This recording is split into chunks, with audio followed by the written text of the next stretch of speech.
Hello YouTube, welcome to Monday's edition of The Breakfast Club. Got that funk here. Thanks for joining me. So right, about 10 days ago, the British public voted to leave the EU, the European Union. And there's several comments I want to make on the vote itself, the fallout from the vote, and the public's perception of what the vote meant. A lot of my friends that I watch in America seem to have had it sold to them via the media that the referendum was a vote on whether or not people could be free from European control, as opposed to politically independent in terms of sovereignty and decision making. Now, this idea that British people are going to be more free because Britain is no longer going to be a member of the EU is a complete fallacy. In fact, the British population might become, over time, less free as a result of leaving the EU. It's an argument that some people in the Remain camp were making, and I understand the argument.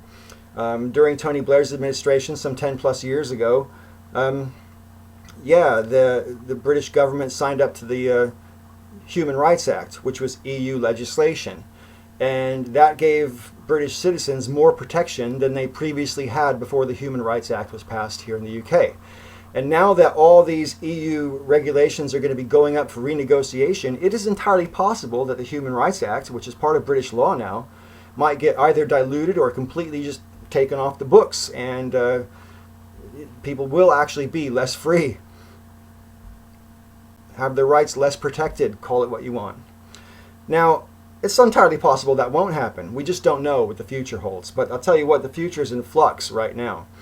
I have never seen so much political chaos in such a short space of time as that which has immediately followed the Brexit vote.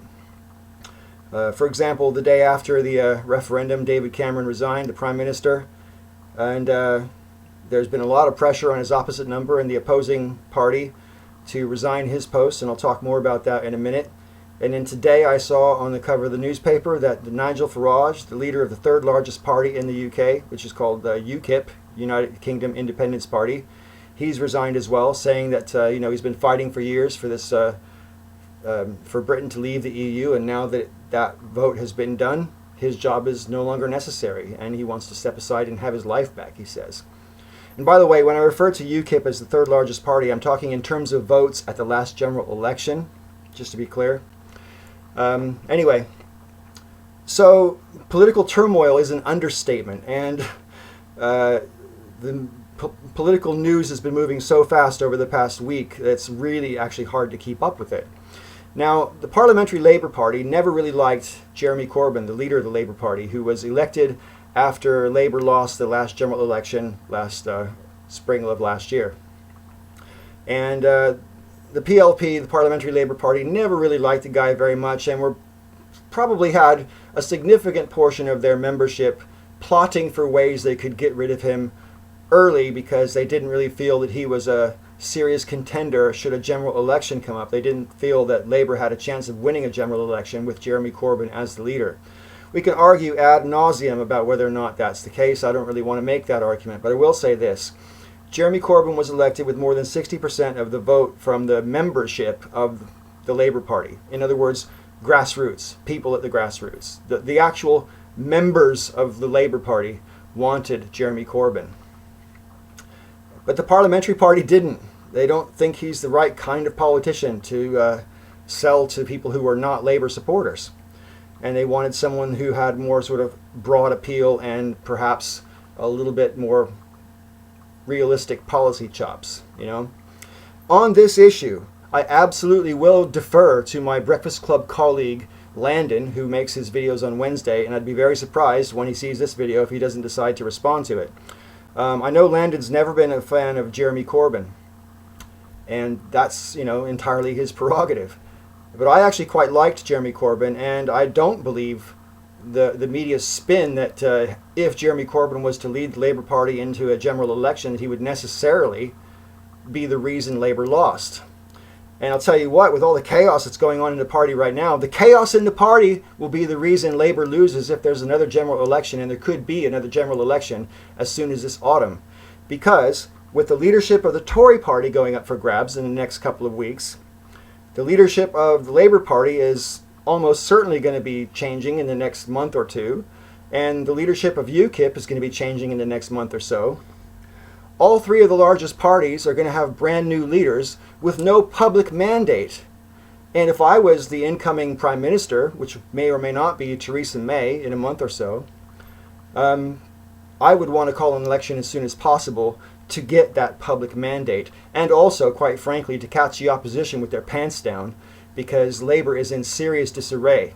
And if Labour doesn't get their shit together, and quick, the Tory party can just basically bamboozle them and kick them into the long grass for who knows how long, possibly more than one election cycle, that's for sure. And if that happens, everyone will blame Corbyn, rather than blame all the backstabbing that's going on in the party. That's not to say there's not backstabbing going on in the Tory party either. Everyone was expecting Boris Johnson to be a candidate for Prime Minister, or leader of the Conservative Party, I should put it that way, in the aftermath of the Brexit vote. But one of his allies apparently committed a sort of Machiavellian plot behind his back and decided to run against him instead, and told him he didn't have a chance of winning. So serious politics going on here in the UK right now. There's so much smoke in the air nobody can see. And I really don't know what the future holds, but I will say this. It's my opinion that Jeremy Corbyn should at least be given a chance to carry out the mandate he was given by the people. The Parliamentary Labour Party, in my opinion, and Landon, I welcome you to sell me the other direction. Go ahead and give it a shot. But in my opinion, the Parliamentary Labour Party are acting like spoiled brats. This isn't the guy we want. We want someone else. I'm not going to play with you. Fuck off. The people wanted him, you know? And it's in my opinion, if Labour does lose the next general election, whether it's a snap election in the near future or whether it's in 2020, if Jeremy Corbyn's the leader, it won't be because of him being the leader necessarily. It'll be because of all the backstabbing and disarray in the Labour Party, the feeling of betrayal by so many party members, which is definitely out there. So, high-stakes politics going on here in the UK, and like I said, there's still smoke in the air, it's hard to see, and it still stinks. Whether or not Britain actually leaves the EU is still open to debate. Just because the vote was passed doesn't necessarily mean it's binding on the next Prime Minister.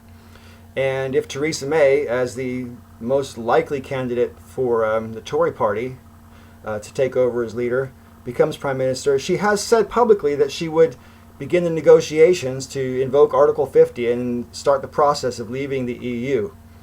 However, politicians often say stuff that they don't necessarily mean in order to get past the next day's news cycle and change their mind later on. So, as I say, we'll see where the dust settles and whether or not Britain does leave the EU.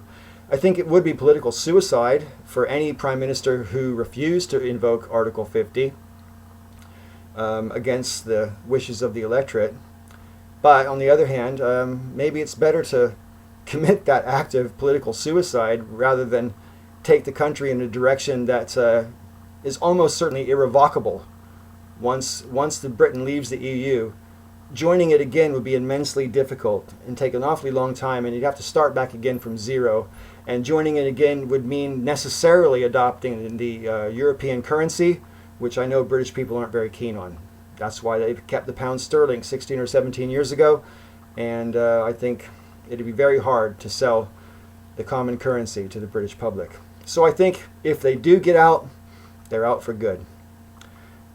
Interesting times. Landon, do me a favor. Respond to this video. Everybody else, respond to me in the comments section, and I look forward to what you've got to say. JJ Talks is up next for tomorrow's edition of The Breakfast Club. Thanks for watching. I'll talk to you again next week.